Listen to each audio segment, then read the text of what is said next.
See a few people hopping in. Y'all can hear me okay? See if we get a thumbs up or something here. Oh, there he is right there.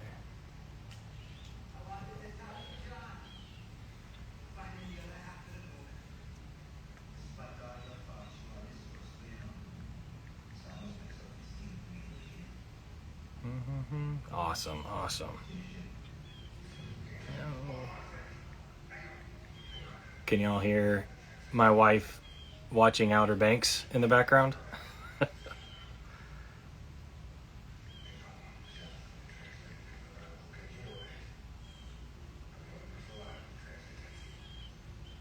Hopefully that thumbs up was just that you can hear me, Lauren.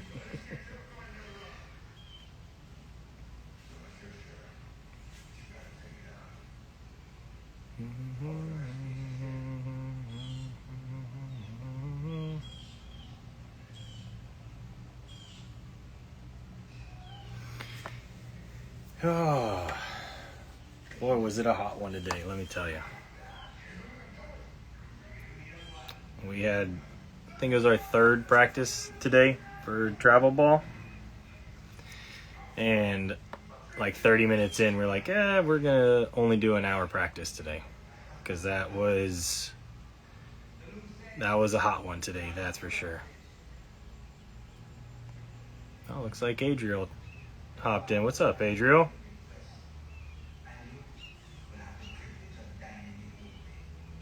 Oh, there he is.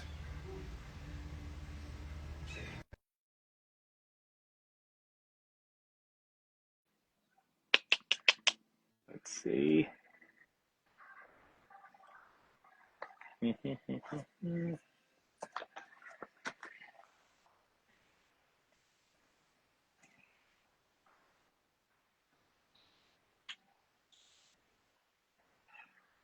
I wonder why it's not letting it come on.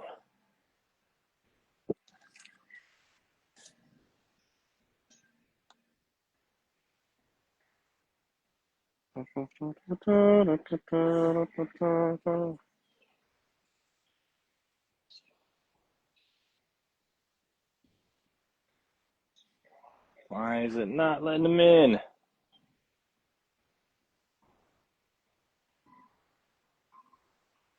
Let's try this again.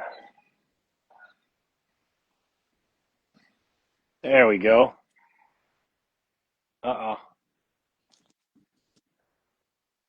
I can't hear you.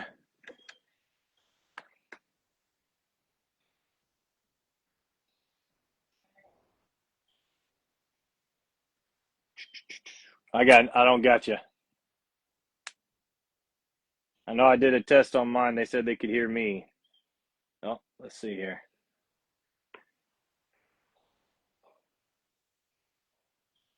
Yeah, the live I'll save afterwards and post it up.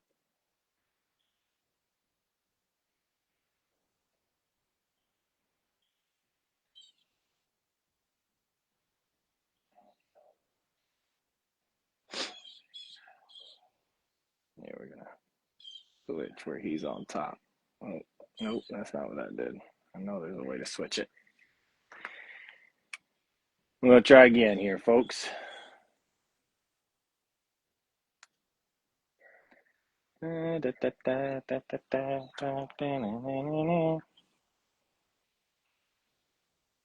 see.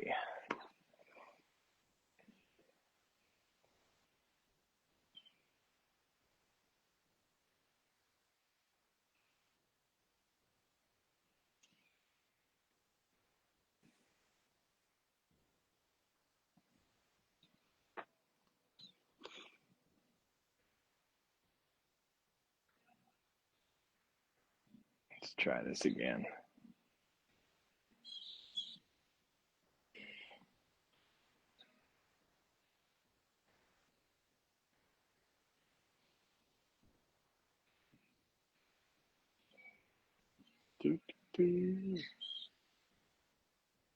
All right. There we go. How about now? Oh, now. You can hear me? Got you now. Oh, all right. I don't know. I have no idea what was going on there. You were hooked into the speakers jamming out over there at the facility, probably. No, originally it was hooked up to the TrackMan, Oh, was it? my Wi-Fi, but then I disconnected it. Whatever. We're here now. There we go. There we go. We'll give everybody a couple guys, actually, a couple of the older boys made it to a championship game today, and they just wrapped up about 20 or 30 minutes ago. So we'll give them about 5 or so minutes, and we'll get rolling. How hot was it today? I think it was probably about 110. Woo, baby. I'd have to look at the thing. Um, I never look anymore.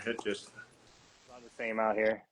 It's Just hot, and if I expected anything else, I'd be a fool. So it was a hot one today. I'll tell you, we had practice this morning, um, for Cooper's travel team that he does, and about 30 minutes in, I went over to the head coach. I was like, "Hey, we probably need to wrap this up in 30 minutes. We're not going to have the boys for much longer because nice.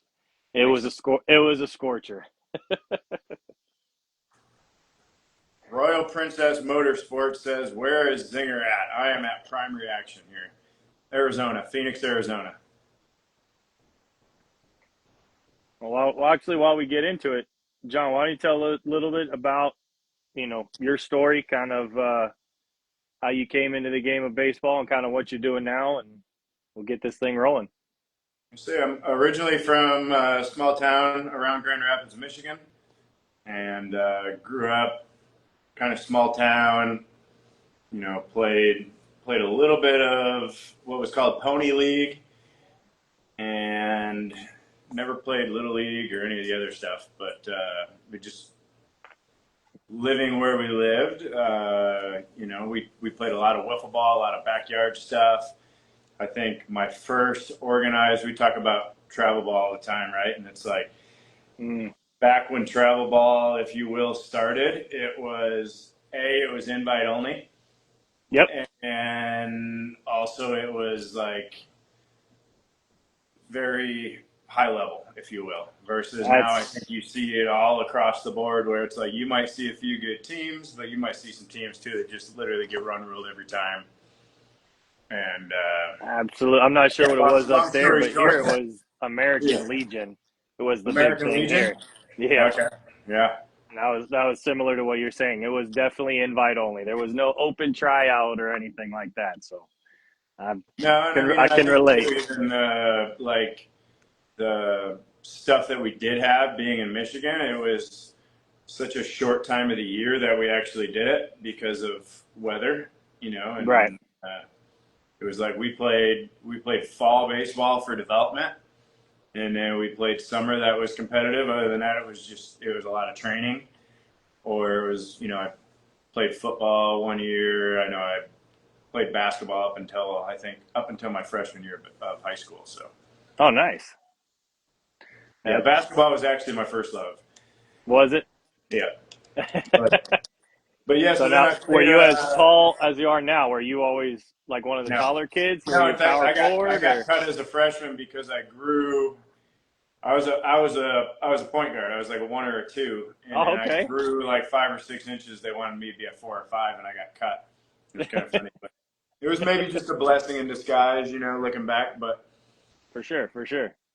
But it was still my first love. But then, yeah, I played high school baseball then in Michigan too. Kind of same thing, fairly seasonal. Played that club ball I played for an organization called the Grand Rapids A's, which was I started when it was Mickey Mantle was what it was Yeah, called. We were 15, 16s, and then I played for the same group, 17, 18s. We went to the Connie Mack World Series when I was 18, so that was probably a highlight of my amateur days before college. Would have been the Connie Mack World Series. That was cool. yeah. That's funny. You said that. Hey, I've got a buddy that I played in the Florida Collegiate Summer League with. It's the Ann Arbor A's now. Nice. I wonder if that's grown to what that is now. But I No, I think see I him think do it that's all the probably a time. different organization because the guy, Oh, is it? yeah, Mr. Anderson, the guy that ran it, he's no longer here. So Oh, I think gotcha. I think the Grand Rapids A's is no more. But Gotcha. Hey, give me 1 second. I got Scoob on the mound here a minute. I originally had the TV set up so I could tag team, Of but I had course. to move to here for this For that. Yeah, no, I got you. I whatever got was you. going on with the Wi-Fi. So give me 1 second. I'll be right back. No problem. Yeah, actually, I'm gonna pull up the questions while you're running out. Perfect. So those that are joining what he's saying when he said Scoob, that's Tarek Scooble, and if you watch the All Star game, he started for the American League this year. John, and I'm sure he'll talk about it probably a little bit. He's been working with Tarek Scooble for a couple years.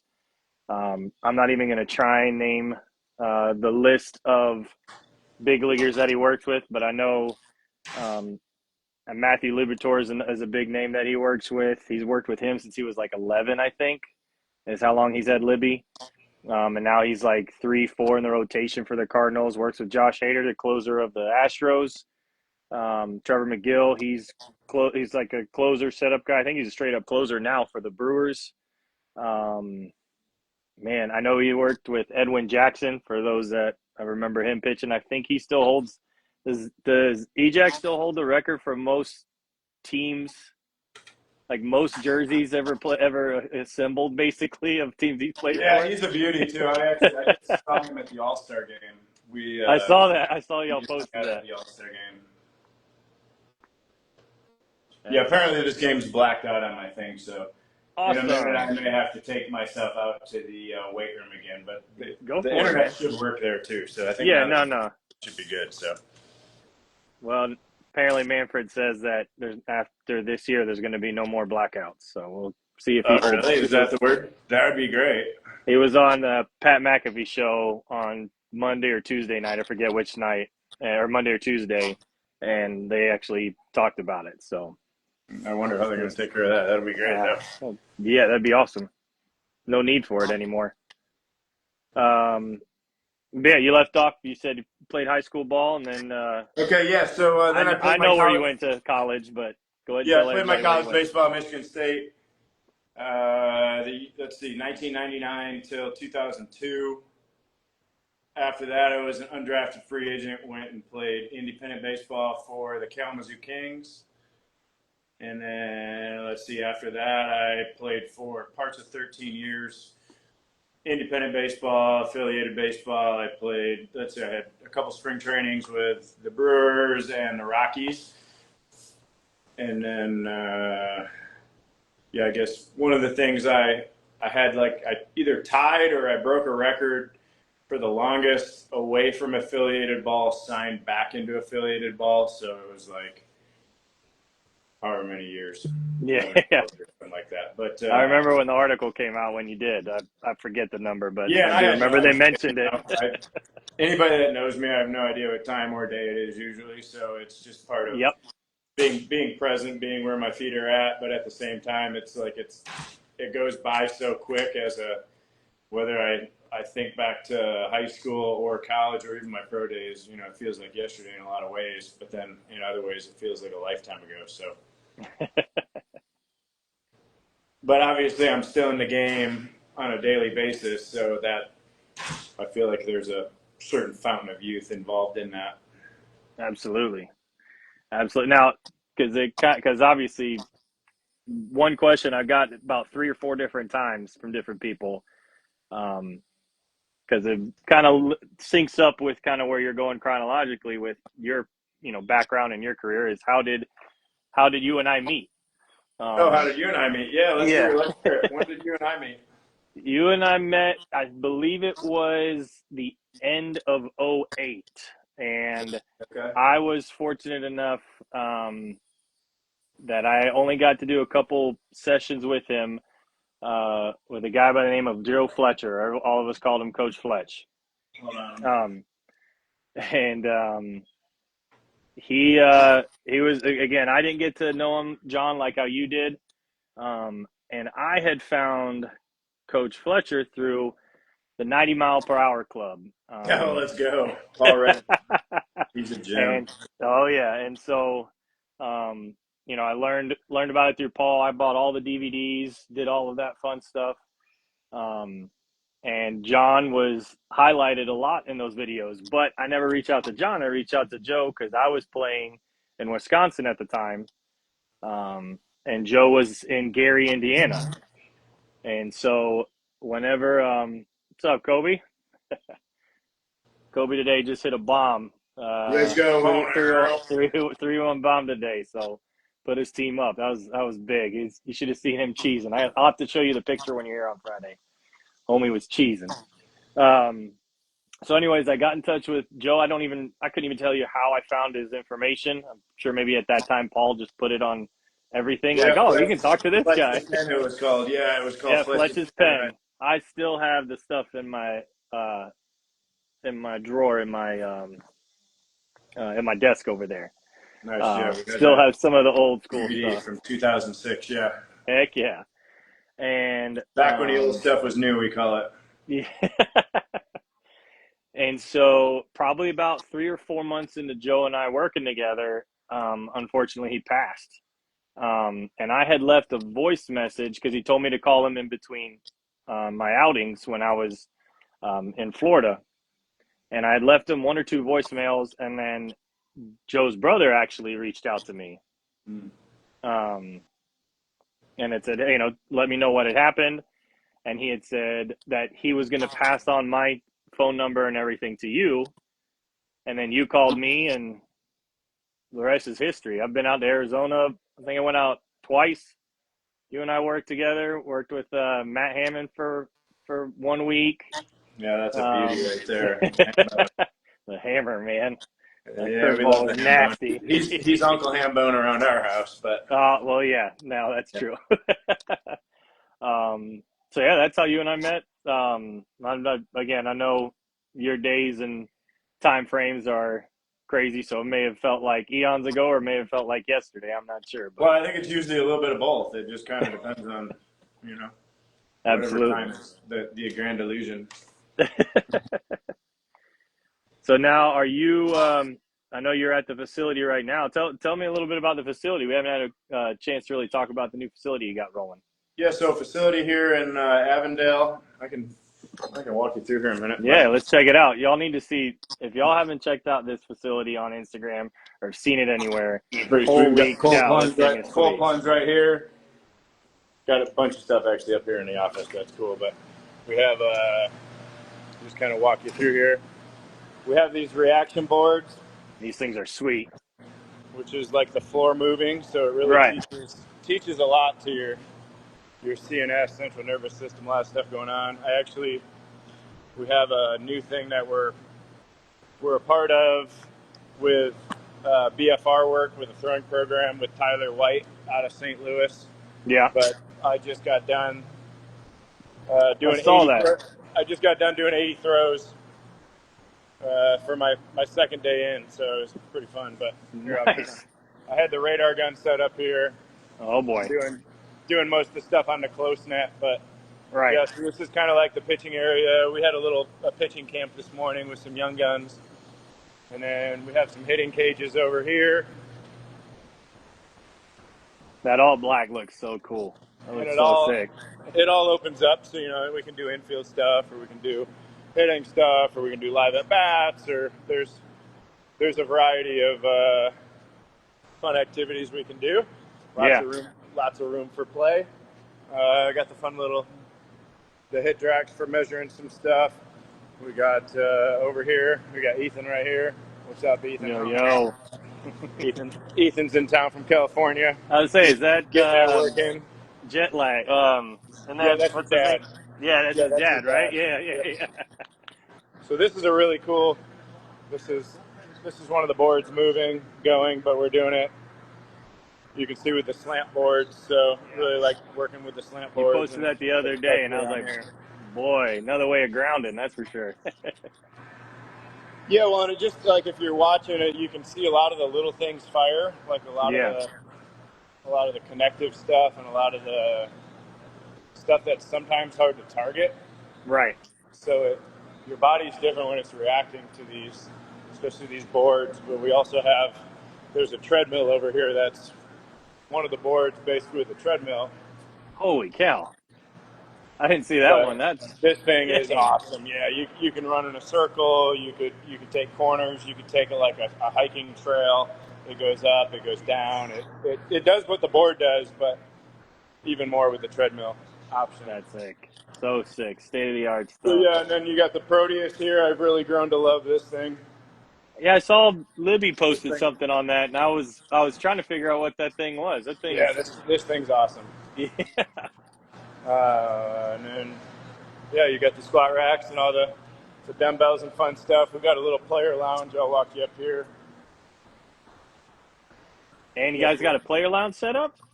yeah, just or an area where Yeah, the hangout people area can hang, or if they got to do some homework, or if the parents want to hang out, or whatever. But then for sure.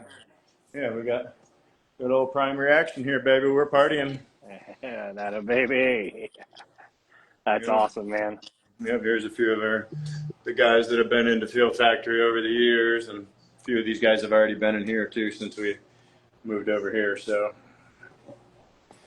the Fuel Factory family's strong, Amen.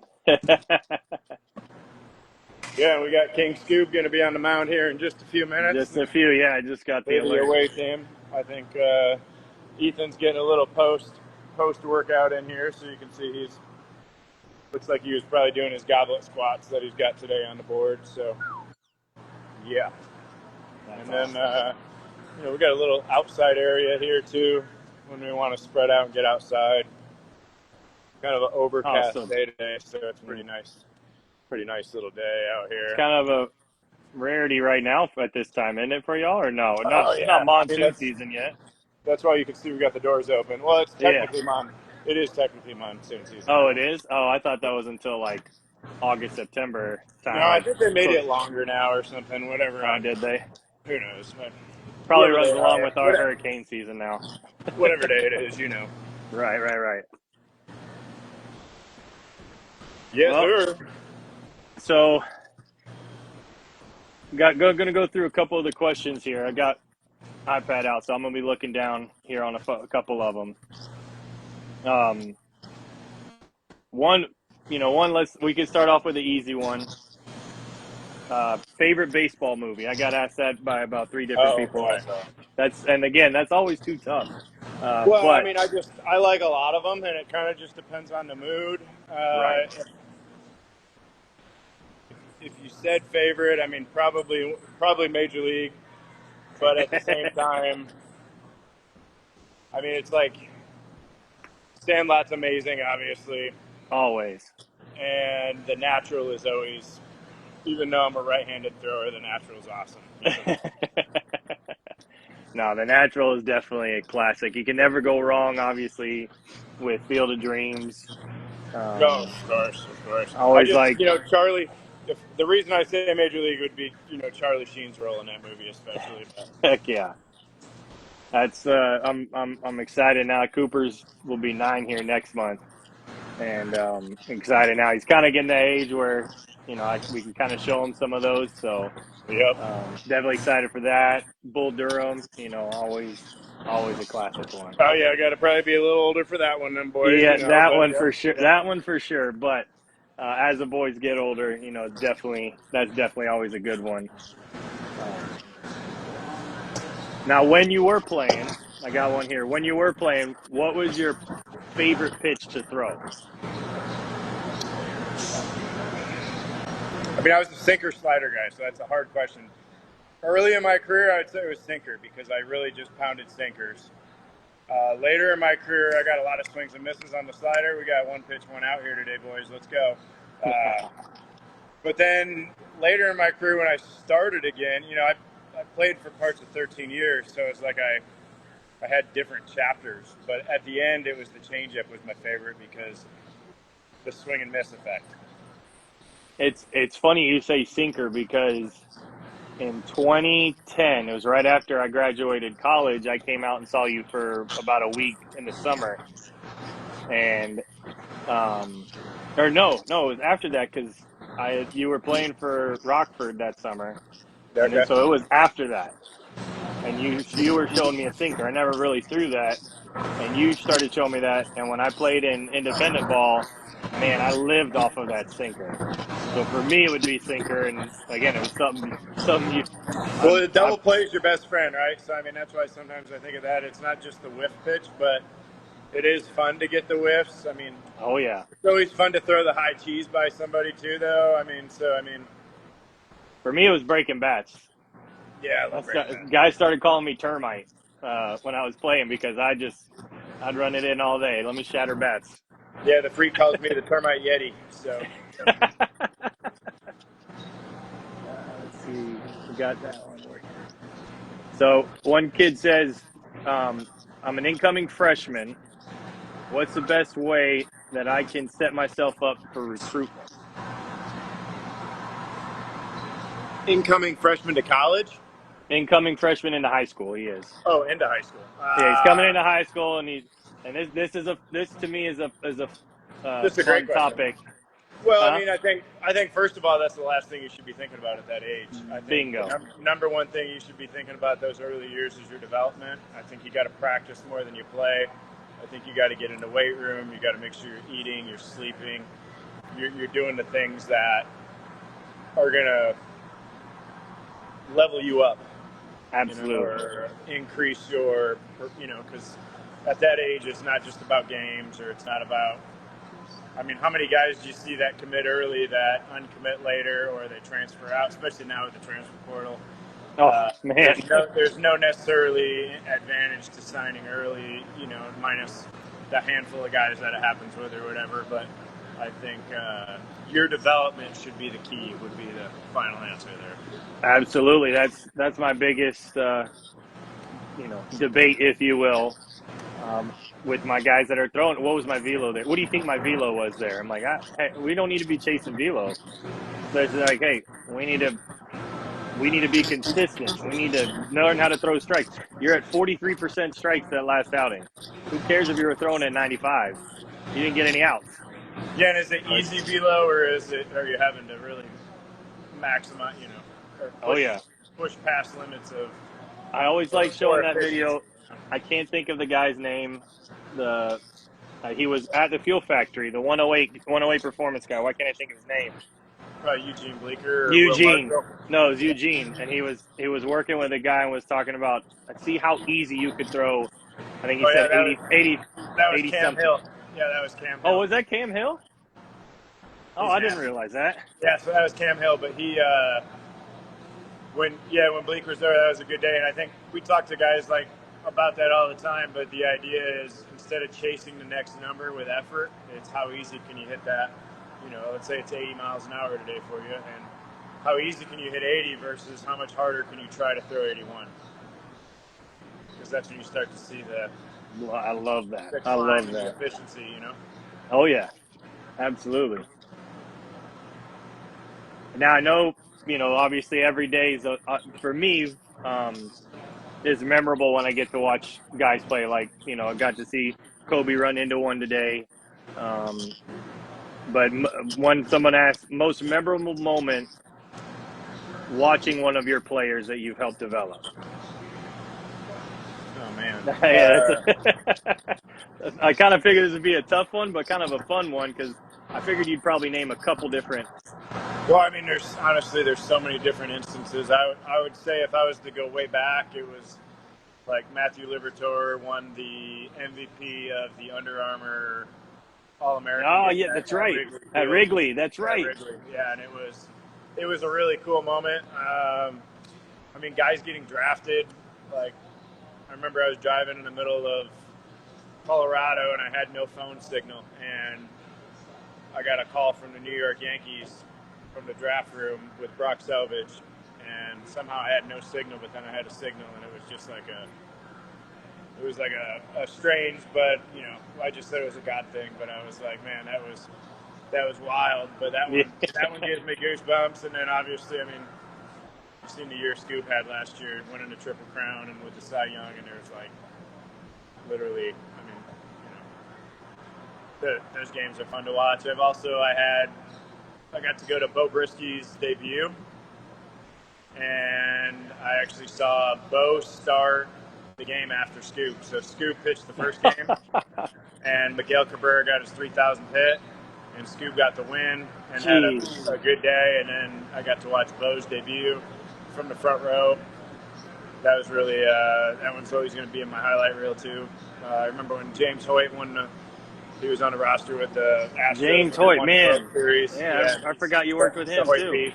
Yeah, and we were teammates too, so it's like not a baby, huh? It's like a whole other connection. Scoob just punched a ticket, but Baby.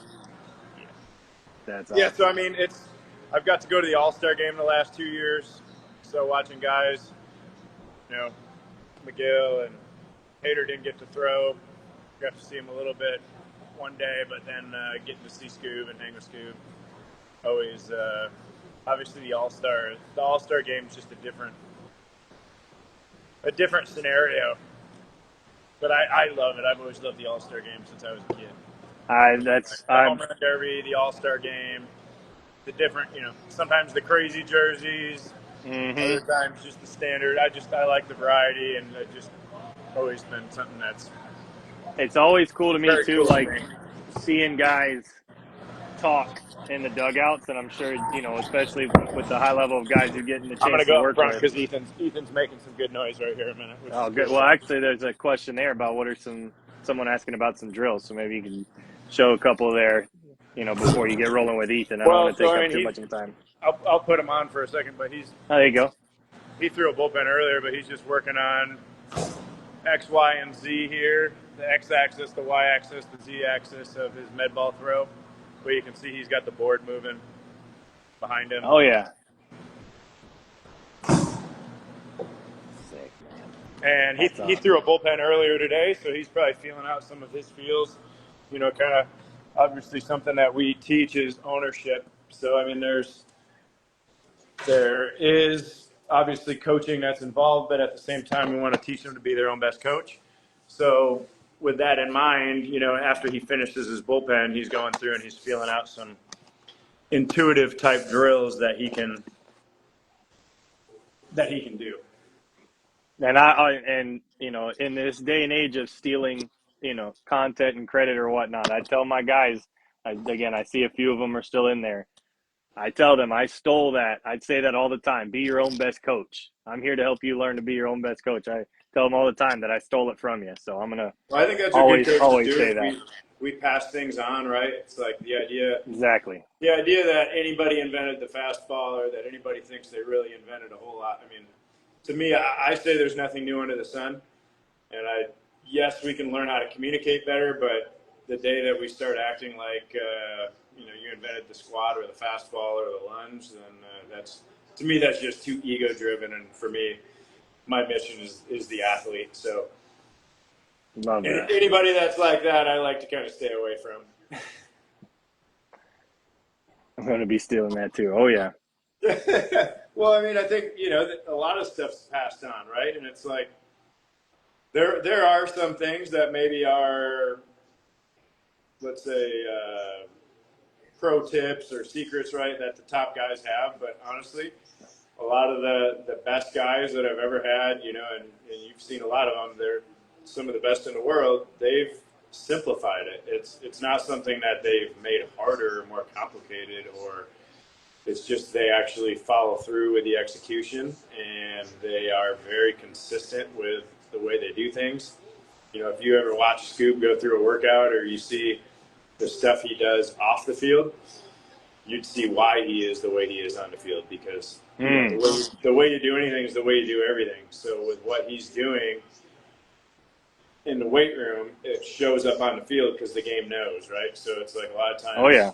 we tell guys the game knows if you're playing video games when you should be working out, or you're on the phone with your girlfriend, or you're texting, or you're on the phone when you should be sleeping, or you're skipping breakfast, or you're lacking hydration, or just these little things that people like to call little things that are really big things, because Well, foundationally they flow into the rest of your stuff. And I always like to tell guys, but compromise is a very slippery slope. So once you have a standard for yourself and it's right here, and then you start letting yourself slip, it all goes downhill from there, because you start you start thinking you're exempt of things, or like, oh, I don't really need to do that anymore. It's like, no, the things that the good guys do, they do day in and day out. They're consistent with them, whether it's breath practice or their nutrition or their sleep cycles. They do the best they can Yeah.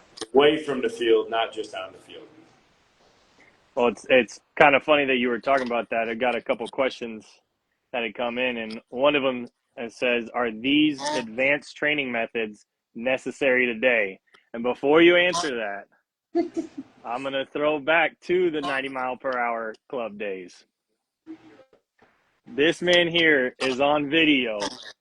It I don't know where you were in Michigan. I'm guessing at wherever you were living at the That was my time. parent. That was my Is that parents' the parents' house? house. Hopping around on one leg in the snow. He'd hop a little while. Sometimes he would drag a rock. Then he'd pick up sand. Listen to me. He'd pick up a handful of snow, pack it into a ball while still on one leg, and throw it at a trash can that he had set up, or at the trash lid set up, trying to hit the trash lid. Then there was that. I guess it was I don't know if it was a tree blind or something. There were stairs. Yeah, Was the that to a tree staircase. Yeah, blind? my dad does a lot of archery, so it was. Yeah, so it had these stairs that went up to a tree blind, like regular stairs, not like what you would think on a tree blind, like regular stairs, and you were backwards crawling up the thing. So, like again, to talk about going from that to what you have in that facility there. I think a um, lot of that stuff is just the place that you have to go mentally, where and we call it alter ego, but when you're on the mound, you're different than when you're off the field, or at least, I mean, if I'm talking about Scuba because he's of course, on the TV right now, yeah, right? yeah, yeah. Like you're hanging out with that dude. He's one of the most down to earth, good human beings I've ever met, right? And I've been around a lot of dudes, right? And he's one of the real ones. But at the same time, when you get between the lines, there ain't nobody that wants to.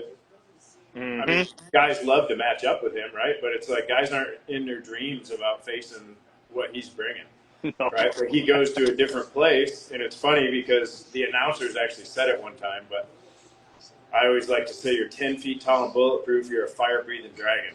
But it was Mm. like there was an announcer that literally said it at the Tigers game, and they said he looks like a fire breathing dragon out there. And I'm just like, dude, that's the best thing I've ever heard on a broadcast in my whole The life. whole life. Well, it was funny too. Like when they had him mic'd up, and funny enough, it's always funny watching the World Series All Star Game. Um, so the guy that Joe Davis is the lead announcer for those.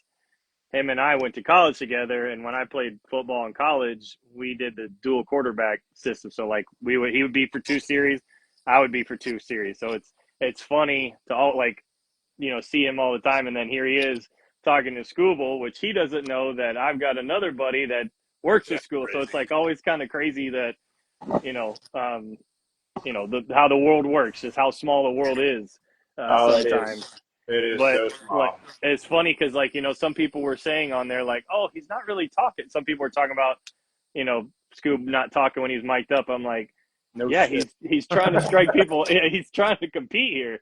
Like Well, I let's can. face it. I mean, I think if you were to really probably put on the volume, and I mean, you remember when Liam Hendricks did it? So I've been Yes. fortunate enough to I've been fortunate enough to be around him too. He's another guy that at the old facility was Uh-huh. one of the gems to watch throw, right? Like especially over the pandemic when the world was shut down or whatever. We just went underground and we were doing stuff. But anyways, his intensity was, and it was the same thing. Like he'd just sit there and drink coffee with you, but then once he's on the mound, it was like, dude, that is Wasn't a switch. like a tiger at the zoo. Like you don't dare to stick your arm in the cage; you might rip it off. It's like it's awesome to see, but it is a switch, but I just call it alter ego because I think the good ones have that ability to be fully present, play the game one pitch at a time, and just be an animal in that moment. Nice. I mean, couldn't have said it any better. Oh no. Another question here, which I think is another good one. What's a good age to start hard development? And they put like weights. Well, I mean, that is a good question. I firmly believe in learning to control your body before you start using resistance. But at the same time, I think you can start doing things like, I mean, simple stuff like I grew up splitting wood, or I grew up shoveling snow, or Nolan I grew Ryan, up baby. doing things that did involve resistance, but maybe it wasn't 3 sets of 10, you know, 70% of Of your max max or lift, yeah. whatever. You know what I mean? I think with the young guys, a lot of times, yes, you obviously want to start training them athletically. I believe there's training age as well as age, and I always look at that when guys start with me as like, okay, I've had 16-year-olds that come to me that are zero training age, but I've also had 8-year-olds that come in and they're like 2 or 3 just because they're so active. They play. You know, growing up, we played a lot of wiffle ball. Mm-hmm. I mean, we were physically active a lot. So I think that geographically can depend on where you live. You know, obviously everywhere is a little bit different, but I think as far as letting the body mature, I think it's a progression. I don't think it's just for me. It's not just an age that I can throw out there. I think it depends on the athlete. I think every person's a little bit different. But if Yeah. I was starting foundationally, I would start with body weight stuff, and I usually encourage martial arts and some type of another sport at the younger ages. You know, even if it's something like gymnastics is awesome, Yep. just something to develop overall athleticism, and then let the skill specific stuff, you know, that you see guys doing kind of come later on, right? But I think the biggest thing for young kids is they got to have fun, and I think they do need to be challenged and they do need to be held accountable, so they start to learn what it feels like to be coached. But at the same time, I think let them play, let them have fun, let them play other positions. For goodness sake, Man, let guys pitch. Like yes. sometimes you'll see teams and it's like, oh, he can't pitch, and I'm like, well, he would like to pitch, just let him pitch.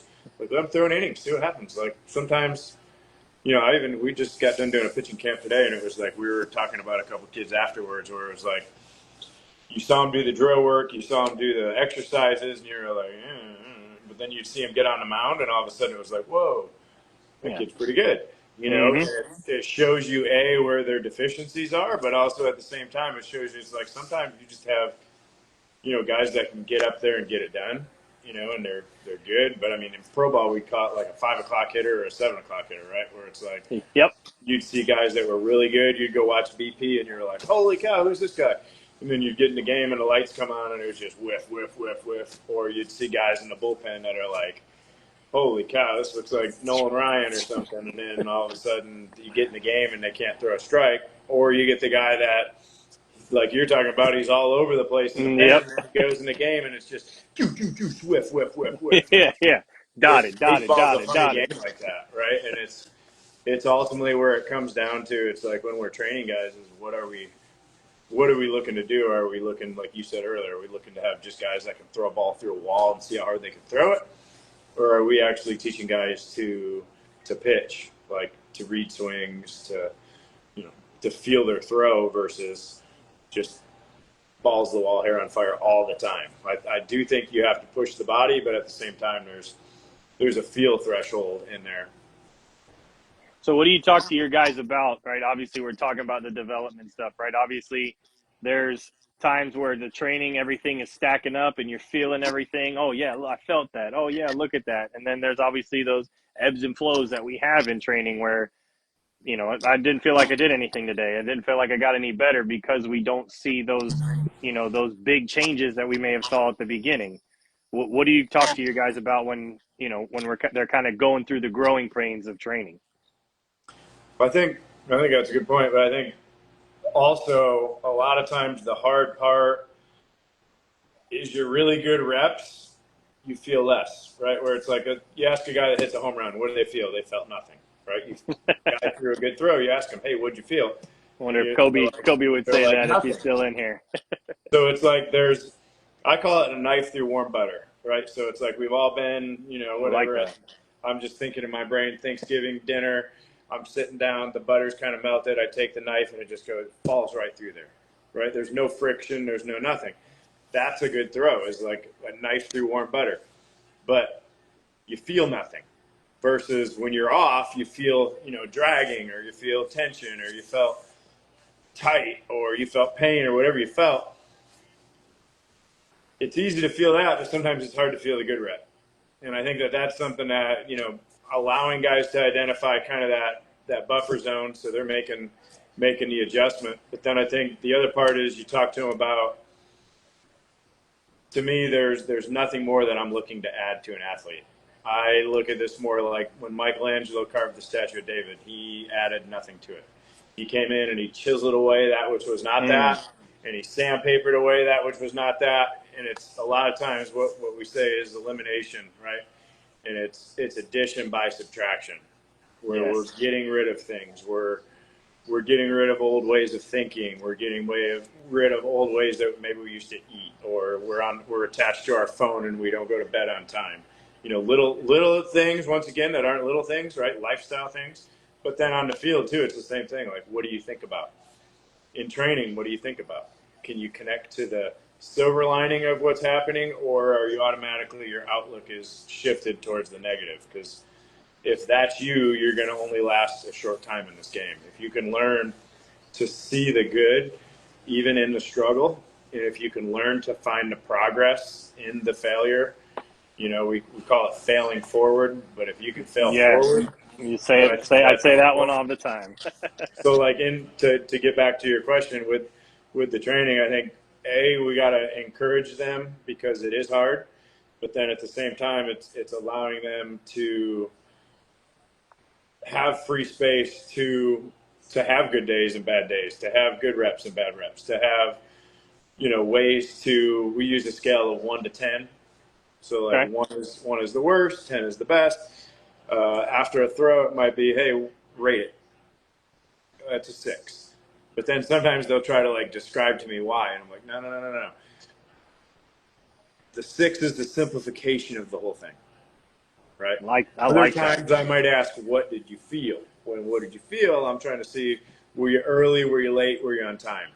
Because a lot of times that's it. Or, sometimes it'll be like, I forgot to breathe, or I was whatever. But sometimes we want the details. Other times we want that simplification, because in game, right, especially now with the pitch clock, it's like guys are making the next pitch. And that's, if you watch Scoob, as I'm watching him right now, but he does a good job of trusting his catcher Yeah. in attacking a spot. Like, he is literally in that pitch. Versus sometimes, I know even in my own career, there'd be times where it's like the catcher would put something down and I was kind of just going with it because he put it down, versus like I was really committed to it, or simply shaking him off, taking ownership, being like, no, I want this for this reason. But Yeah. then maybe going back and talking later. So that pitcher catcher relationship can be a lot like the pitching coach pitcher relationship too, where it's like a lot of times I'm just looking to kind of nudge them this way or nudge them that way, but it's almost like bumper bowling, we'll say, right? With what you're doing, Yes. where it's like, this might be even like encouragement. This one might be like a kick in the butt, right? Sometimes you need a little bit of both, and Absolutely. it's learning what guys need what, because each one of your pitchers is different, right? Some guys need a kick in the butt, some need a hug, some days they need a little bit of both. It just kind of, it depends. We talk about this, but like some guys are more motivated by people who tell them they can't do something, versus like other guys, maybe going to a shell when that happens, and they Hmm. need somebody that can encourage them. Versus other guys, if you encourage them too much, they might be too big headed and they need to get brought down a little bit, which usually the game takes care of that. But still, as a coach, sometimes it's like it's reining them in, but it's kind of like we talk about too, where it's like a good racehorse. Okay, you might pull back on the reins, but you never have to spur them, or you Hmm. rarely have to spur them. So it's like with a good athlete too. I think a lot of times they have this drive to get better, right? It's like they keep showing up. Right. They're not the kid that's being forced to be there. They're not the kid that's sort of there, right? It's the kid that's, I'm talking about the kid that's engaged, right? It's like that's the kind of kid I want to just feed, keep giving them fuel. Yes. Yeah. I'd much rather have to, I like the word. Much rather have to settle a kid in or calm a kid in than try and get a kid going. Obviously I can do both, but what I tell, like you were saying, attack and lock in. And a lot of times some of my kids are like, well, I think I should throw this pitch. Well, no, let's, break it down. Where are we at? What's the situation? What's the hitter doing? Where's he at in the box? Is he up? And, it's funny that a lot of conversations that I feel that, we had growing up, we had with, learning the game. It seems like that's become a lost art of, I think and a lot of things, yeah. yeah, and a lot of it has to do with let's call it what it is on some levels, not on all levels, on what this daddy ball situation has kind of become now. And again, Well, that's it's not because on we were all talking about levels. earlier. There's so many teams where it's like Yeah, everybody gets to play, and it can be.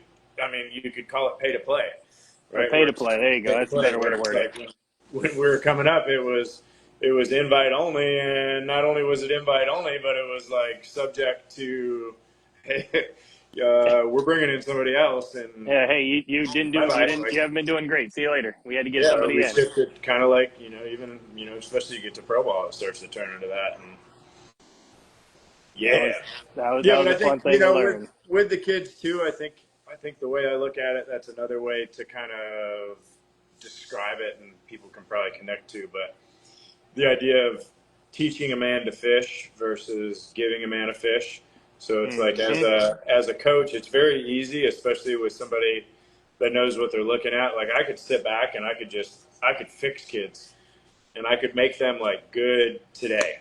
And I really found this as a young coach where when they were with me, we were really good together, and we could fix, we could correct, we could do things.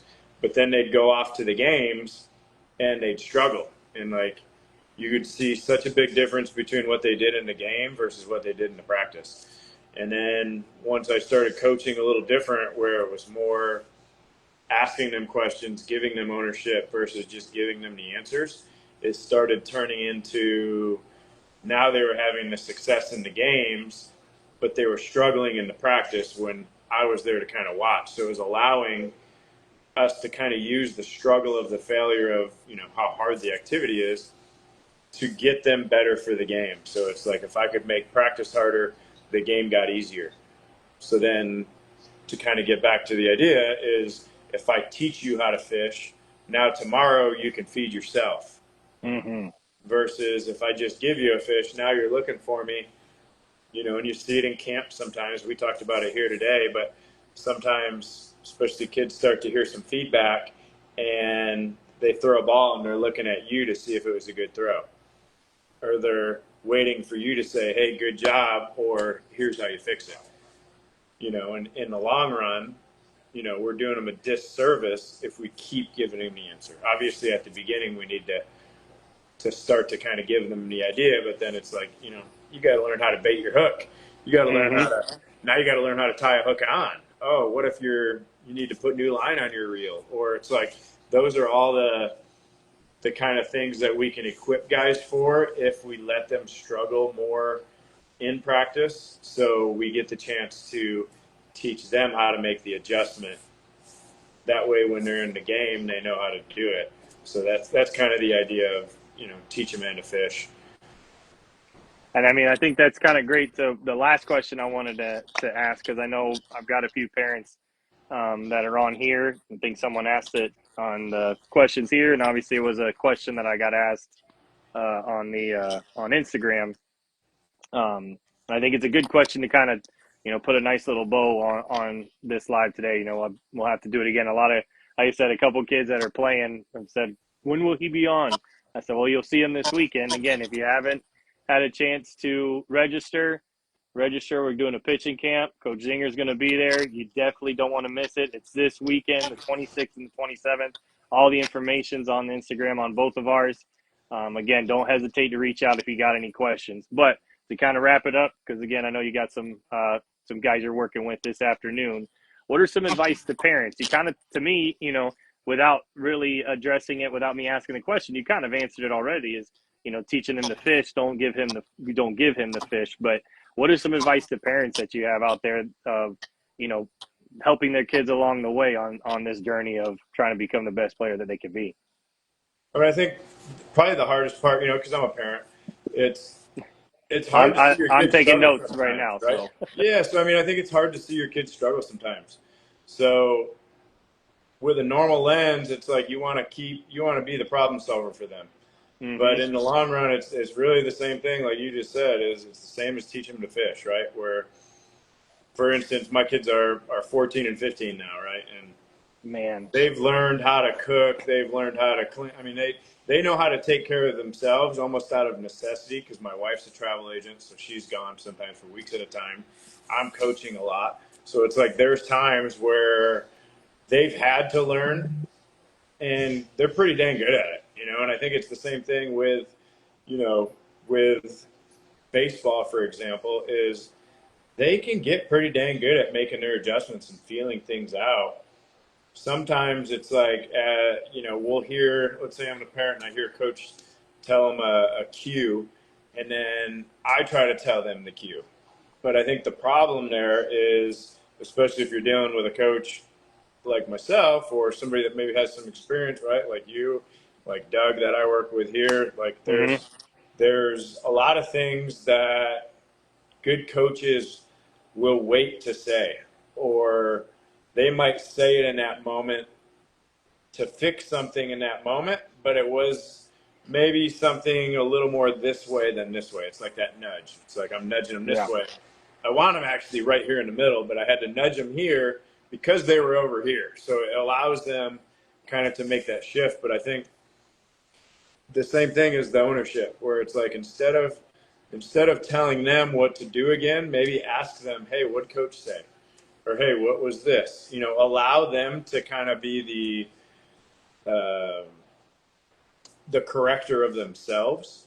Obviously, I think if as a parent, I think the thing that we can hold them accountable for is their effort, yeah, right? Their attitude and their effort. That's the only thing for me where it's like if love that. if you guys sit there and you fail all day long and you keep going, that's what I want to see as a parent, right? Like my daughter does more sports than my son, but with her, it's always like I want her to have fun, but I want her to go hard.